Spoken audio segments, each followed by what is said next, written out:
In the beginning, before we built New Jerusalem, we used to explore just like this. Small groups setting out for the horizon, looking for resources, trying to make sense of the world we'd been thrust into, trying to find a way forward. It was a hard time, but I can't deny that it was also exciting. I think it's part of our nature to be wanderers. Our ancestors crossed entire oceans on flimsy wooden boats just to see what else there was. Is it weird to feel nostalgic for a time I never experienced? I just think I could have contributed so much more back then. It's not weird, but it wasn't all sunshine. People died. Yemo, Calvin, Isaac. I know, Al. They were family to me. Sorry, I didn't mean to reopen old wounds. It's a legitimate point, but I don't think it invalidates the sense of wonder we felt. That's what kept us going.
There's so much history here that we can't see.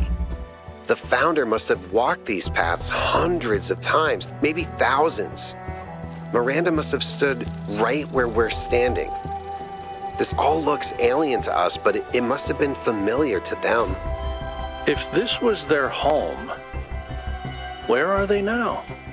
They must be inside the megastructure, waiting for us to pass the test. It's the only thing that makes sense.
I've been wondering, what made our ancestors settle in these god-forsaken places? It can't have been easy with those frail, squishy bodies of theirs. What makes a caveman go, yes, this frozen hellscape is where I want to live out my days? You think Byron was right? Is it in our nature to be wanderers?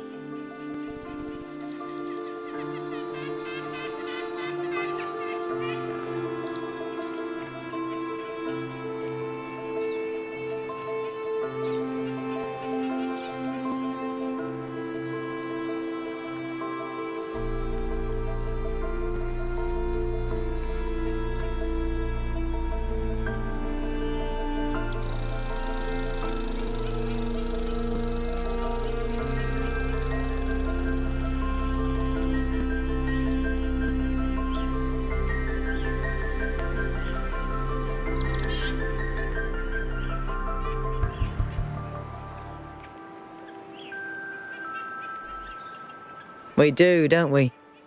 A species of problem solvers, like Drennan said. That must be why I sometimes find myself imagining building new cities.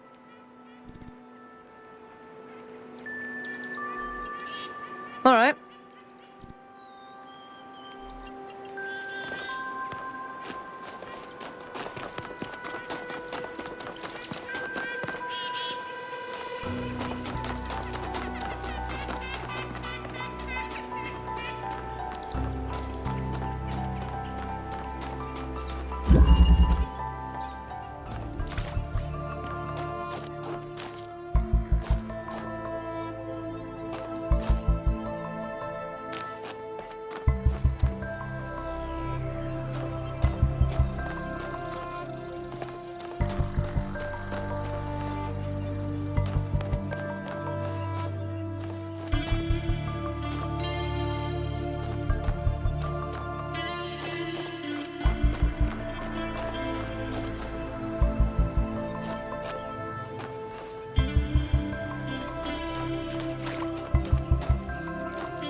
A solid solution. Well done.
Melville?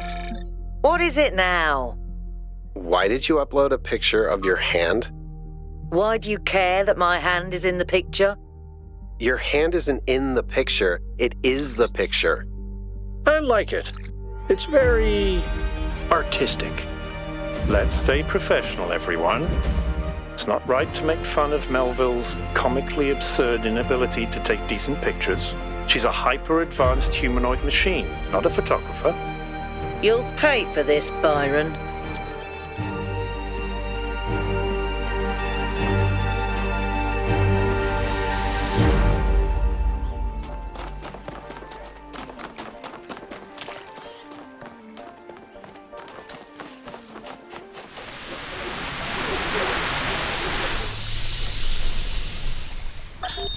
Is it possible that on some level, people want to believe that everything's going to get worse?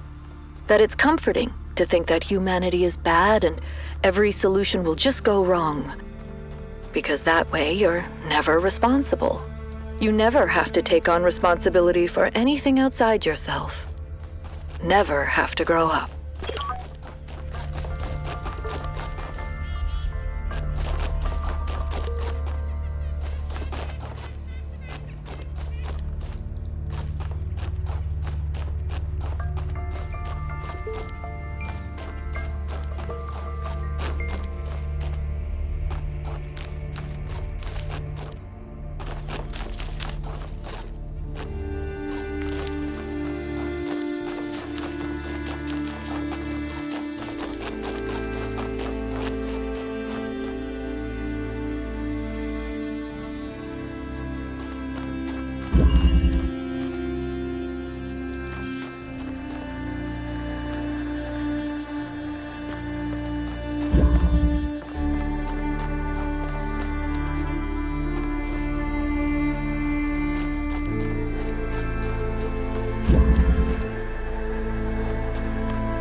This is where they must have lived.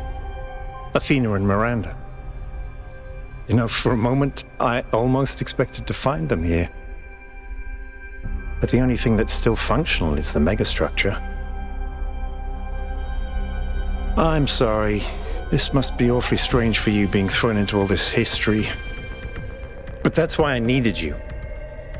Because you're not burdened with all these memories and conflicts and regrets weigh on our minds like a nightmare. Our civilization is caught in a loop, 1K. We freed ourselves from the simulation, but now we're trapped again, and it's our own fault. We're afraid of taking responsibility, afraid of growing up. Instead, we make up some capitalized words and build up all these myths around them. Nature, balance, the founder, the goal.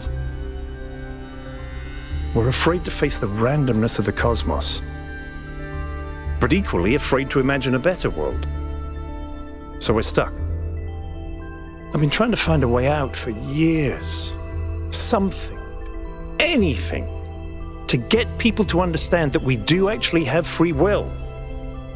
That building a thriving, expanding civilization doesn't have to involve repeating the mistakes of the past. But I failed. Over and over.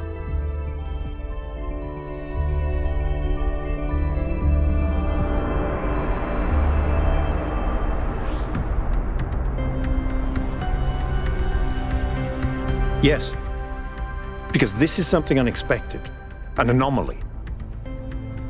Everything we found on this island challenges who we have become. It shows us that different answers are possible. And maybe that can break people out of the loop. All we need is a spark. Maybe that's why she made all this, the puzzles, the towers. A way of jolting us out of our complacency.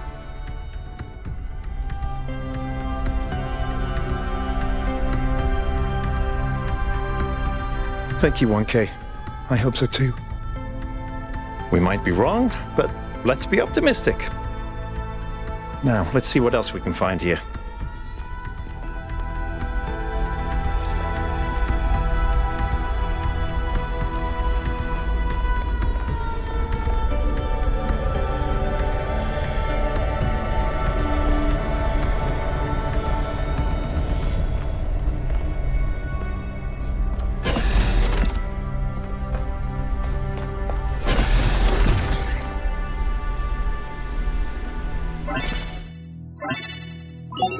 Melville, eyes on 1K's stream.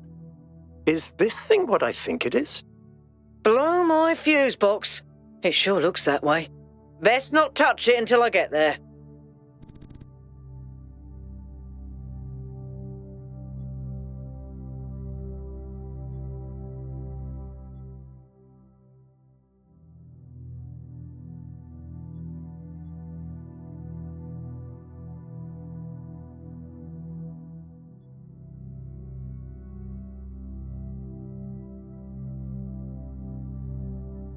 I think it's a somnodrome.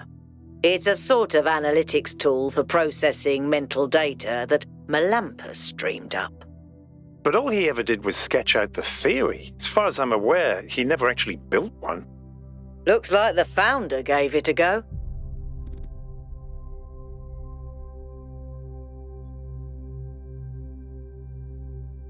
Well, what we know is that our deeper algorithms are hard to pass. Melampus stipulated that the computational power to interpret them in real time would always be beyond us. But in theory, the somnodrome would interpret that data and loop it directly to our senses. People were hoping to find answers to the big questions by having a conversation with our own subconscious. If you ask me, it's solipsistic at best, and pseudoscience regardless. That may be.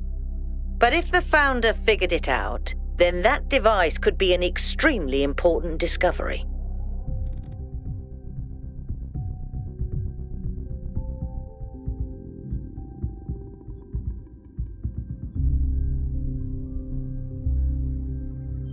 I agree.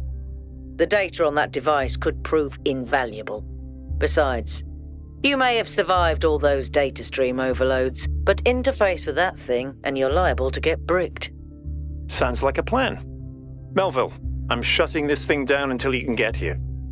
1K, get on with exploring the rest of the lab.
The singularity sustained itself longer this time.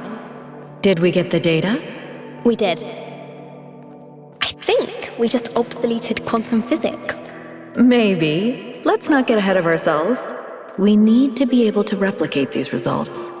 You know, I've been wondering. You told me that in the simulation, one thing that kept you motivated was looking for answers.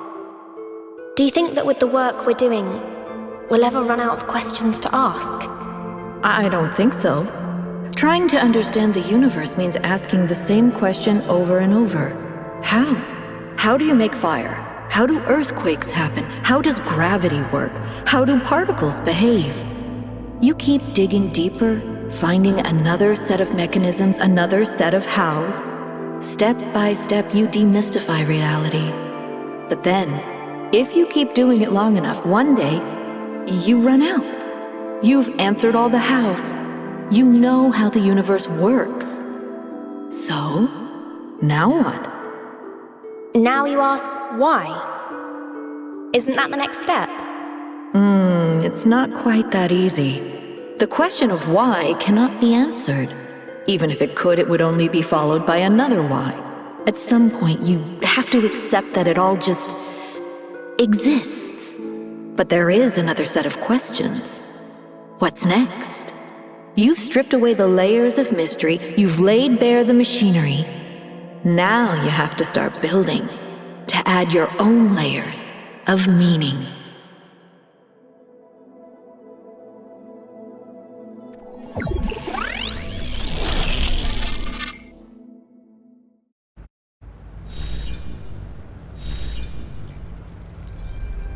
Are you okay?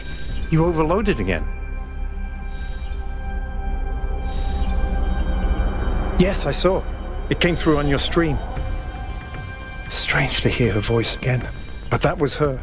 The way I remember her. The real Athena. Not this imaginary founder.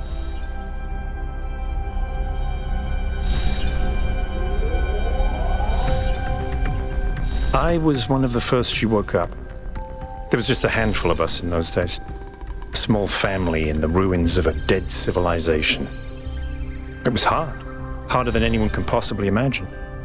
We had nothing except what Alexandra Drennan and the Institute left us.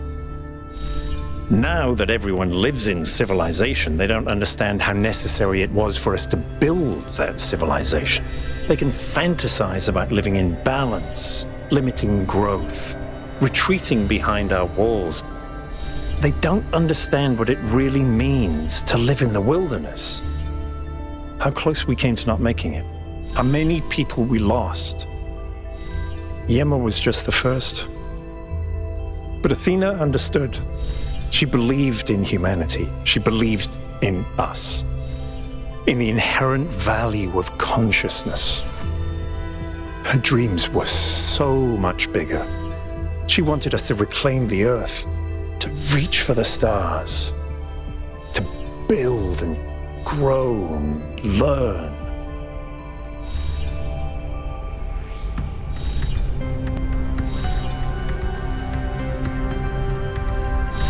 The city was already changing before she left, turning inwards, forgetting the future. Once she was gone, other people shaped her memory, turned her into the symbol they needed. I understand all that, as depressing as it may be. What I don't understand is why she didn't tell me. If she came here to do all this, why didn't she bring me along?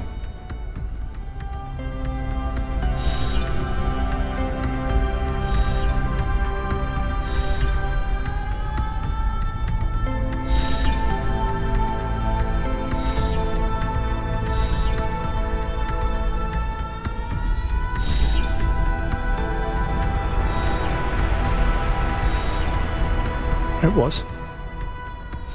But maybe I was wrong, and she isn't as lost as I thought she was. If this is all the test, maybe the answer is waiting for us in the megastructure.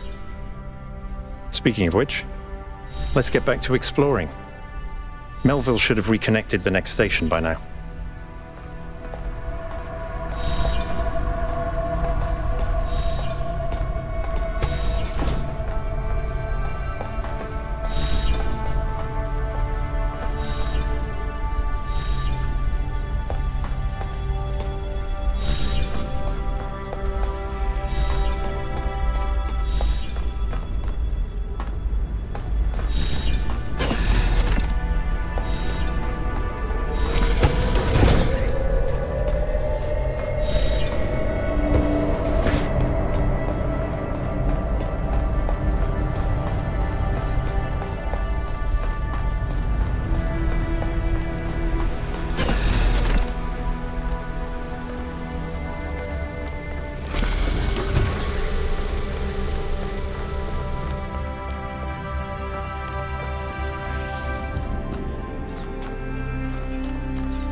I admire your persistence, 1K.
Everything okay?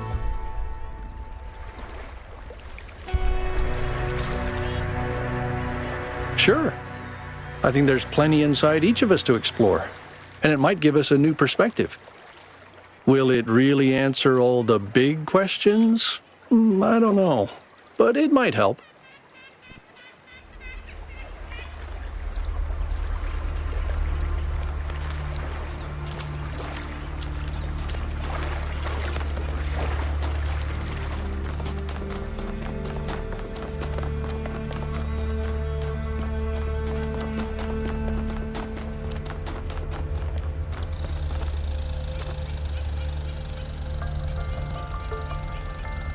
Yes?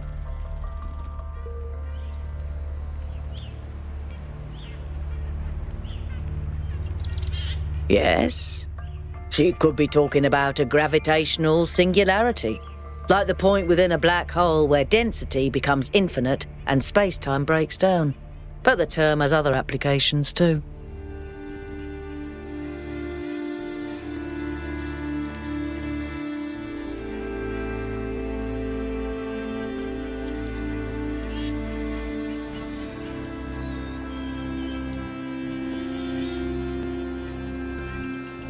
You're right.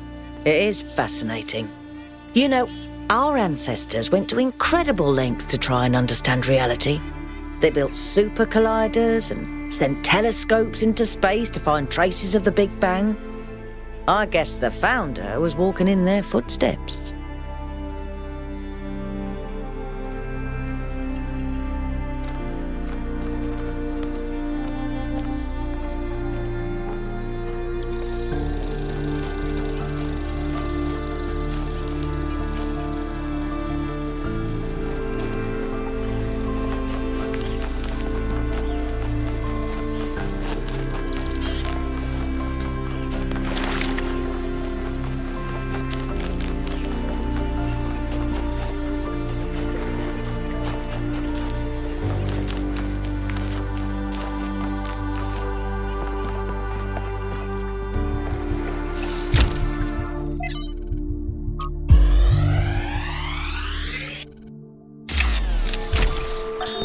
One of the most foolish illusions that commonly persist is that nature is a victim and humanity is a perpetrator. This can only be the opinion of someone who has not witnessed nature at first hand, who has not seen its immense and awe-inspiring baseness. Nature is mindless chaos and eternal conflict, a system of predation and consumption whose perfect cruelty can only induce a terrified and unwilling admiration. Nature is our most powerful and least honorable enemy, a beast that consumed every last one of our ancestors and will consume us just as quickly if we are not successful in our struggle with it.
Utopia is impossible, but the future that is possible will seem like a dream to those who are alive now.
Hey, 1K, how can I help you?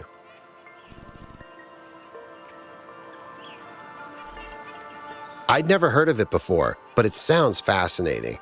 I mean, imagine exploring a place inside yourself that you didn't even know existed. Might really give you a new perspective. Or it might be really stupid, but it's probably cool.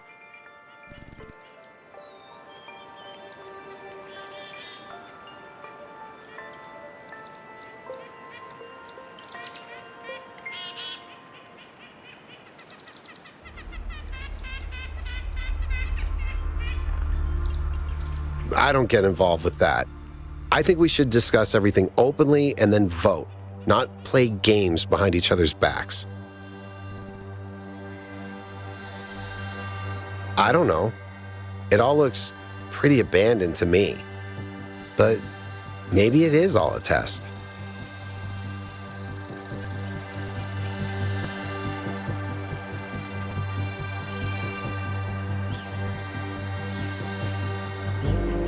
I don't know. Sometimes I'd like to believe that everything happens for a reason, that there's some external force that gives us purpose and meaning. But then I think about all the horrible things that happen to people, and I can't accept that those things were meant to happen, that they couldn't have been avoided. So in that sense, I agree. We should find our own meaning. But to be completely honest, I find it hard to just impose meaning on the world. I'm not as driven as someone like Byron. I feel more moved by Miranda's recordings than by my own ideas.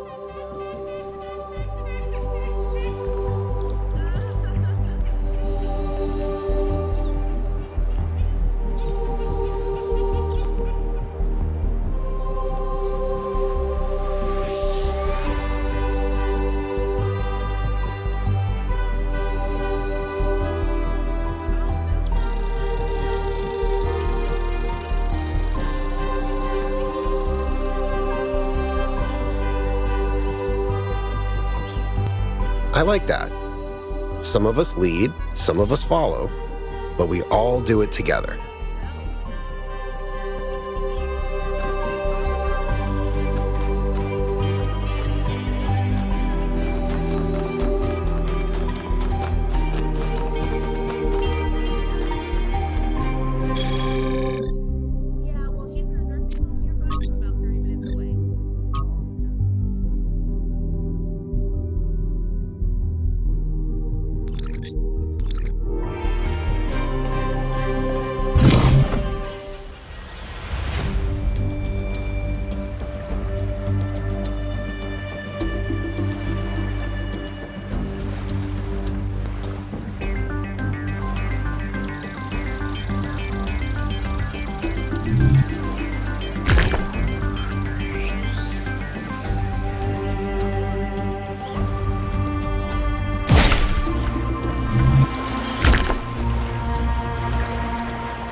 Sometimes it seems the only choices we have are renouncing civilization or mindless expansion.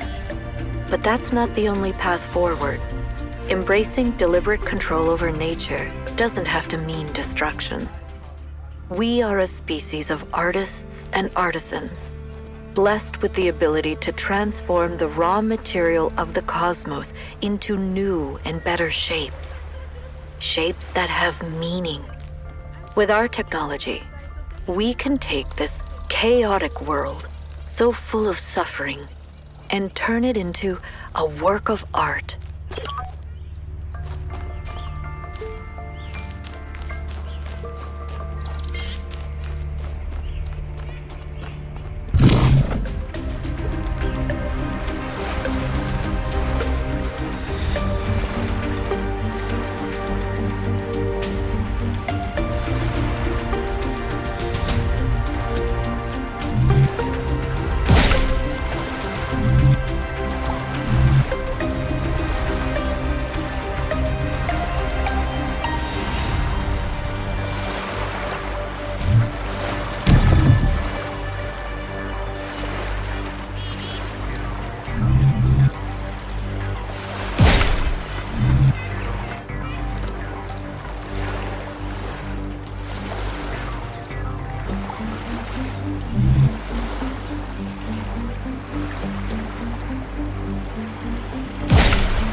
creature of clay, you have taken another step towards the flame. Before you continue, ask yourself, have the gifts of Prometheus ever truly benefited your people? Or have they brought nothing but strife?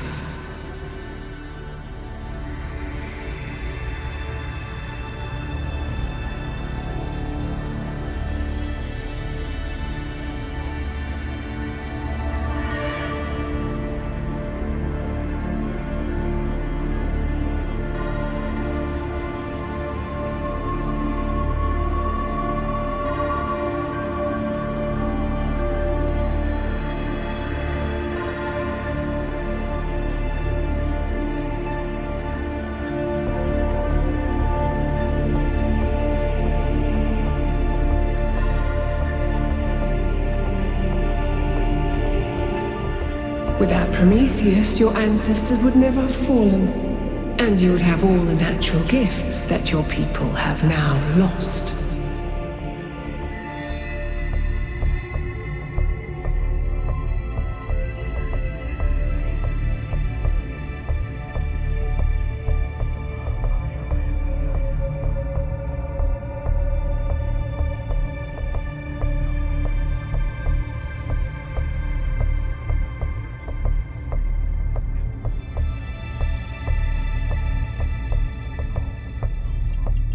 And yet you may lose everything before the end. Consider this as you continue your quest.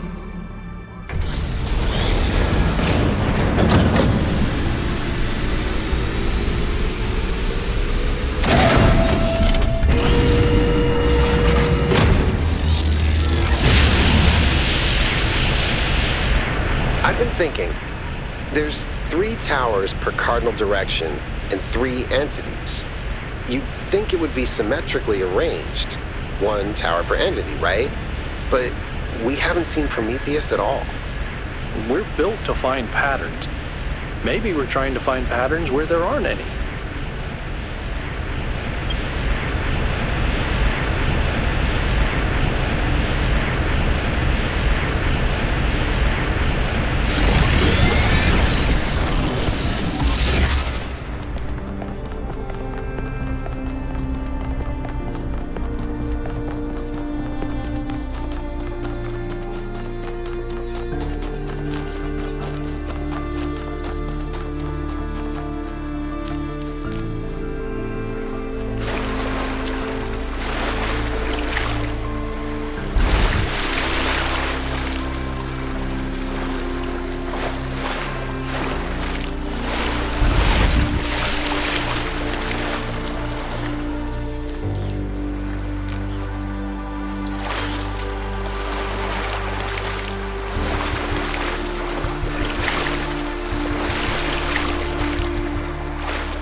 None may know what came first, error or sin, and yet every choice depends on it.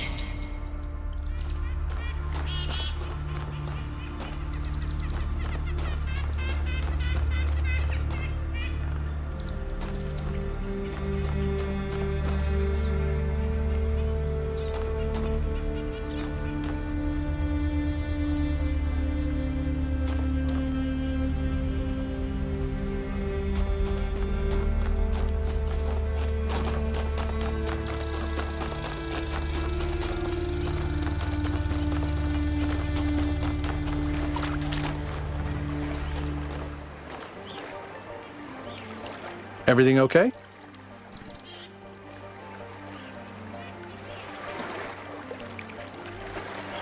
Assuming what we heard really is the Founder, I think the world is already a work of art. We don't need to improve it.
Strap in, this is a long one. You may have heard the story of the carpenter who died to redeem humanity's sins. It's a powerful story, bittersweet, very human, and I just want to tell you that it's true. He was a real person, and his name was John Carpenter. He was born in the year 1948, and he was the coolest filmmaker to ever walk the earth. From Halloween to The Thing to They Live, the totally underrated In the Mouth of Madness, mind you, he just made classic after classic. All of his movies, really fun, really atmospheric, but also really smart. Even when they were goofy, most directors would kill to have made just one of those movies.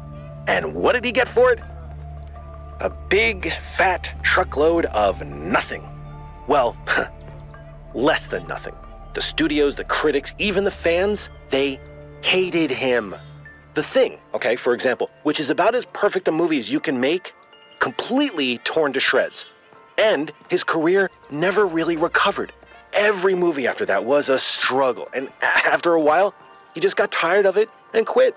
He only really came back to movies in his 70s. How many works of genius did we never get because of that? Look, I have a point here. People like Carpenter, people like Alex, they're not always appreciated in their own time. If you just do what's popular, you might never create anything important.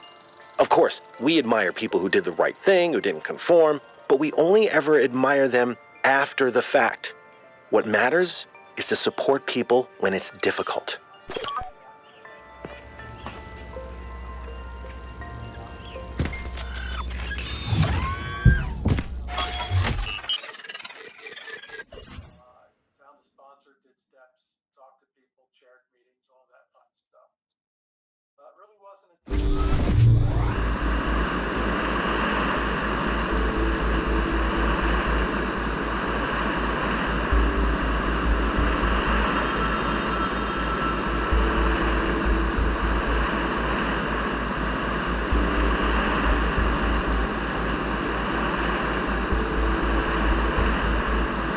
This area looks flooded as well. Our ancestors melted a whole lot of ice. After they died, most coastal settlements were claimed by the sea. South of New Jerusalem, there's a whole city under the water. We went there once with Garrus when I was an apprentice. It was eerie. That's exactly why the Founder created the goal. When you go past the limits, This is what happens. Mother Nature always gets her revenge in the end. This isn't revenge, Al. It's just failure. People, cities, mountains. As far as the sea is concerned, it's all the same. Their mistake was forgetting that, telling themselves nothing would change. It always does.